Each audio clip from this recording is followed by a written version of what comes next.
નમસ્કાર. આજે એક ખૂબ જ પ્રામાણિક પ્રશ્ન પૂછીએ.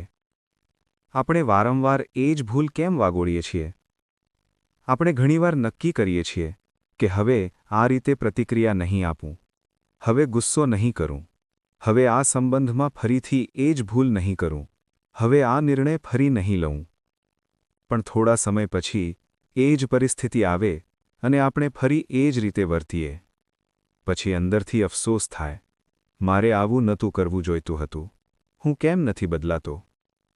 પ્રશ્ન એ નથી કે આપણે બદલાવા નથી માગતા.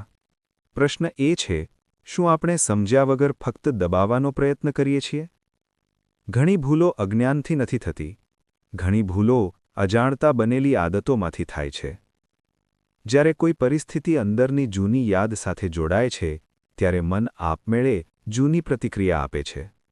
આપણે વિચારીએ છીએ કે આ નિર્ણય હમણાંનો છે, પણ ઘણીવાર એ નિર્ણય ભૂતકાળની અસુરક્ષા પરથી આવે છે. જો કોઈ તમને અવગણે અને તમને તરત ગુસ્સો આવે, તો કદાચ એ ગુસ્સો હમણાંનો નથી, કદાચ એ જૂની અવગણનાનો સંગ્રહ છે. જો તમે વારંવાર એવા લોકો તરફ આકર્ષાતા હો જે તમને સમજતા નથી, તો કદાચ એ પસંદગી સાચી સમજથી નથી, પણ કોઈ અધૂરી લાગણીમાંથી છે. અહીં એક મહત્વની સમજ છે. જ્યાં સુધી અંદરની મૂળ લાગણી જોઈ નથી, ત્યાં સુધી વર્તન બદલાતું નથી. આપણે બહારની ઘટના બદલવાનો પ્રયત્ન કરીએ છીએ, પણ અંદરની પ્રતિક્રિયા જ્યાંથી જન્મે છે એને જોતા નથી. ભૂલ વાગોળવી એનું કારણ કમજોરી નથી, એનું કારણ નાસમજ છે. જ્યાં સમજ નથી, ત્યાં સ્વતંત્રતા નથી. માત્ર નિશ્ચય કરવાથી આદત તૂટતી નથી, સમજવાથી ધીમે ધીમે બદલાવ આવે છે. હમણાં એક નાનો પ્રશ્ન પૂછો. છેલ્લા થોડા વર્ષોમાં તમે કઈ બાબત વારંવાર વાગોળી છે? કોઈ ખાસ પ્રતિક્રિયા, કોઈ સંબંધની પસંદગી, કોઈ નિર્ણયની રીત? એને ખોટું ન કહો, માત્ર જુઓ. કદાચ ત્યાં કોઈ અધૂરી લાગણી છે, કોઈ સ્વીકારની ઈચ્છા છે, કોઈ જૂનો ભય છે.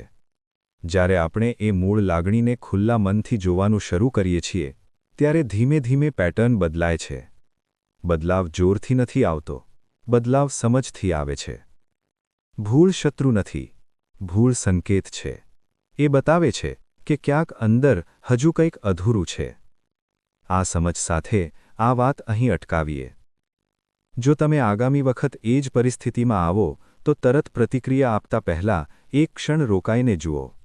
કદાચ એ જ ક્ષણ નવી શરૂઆત બની શકે. આભાર.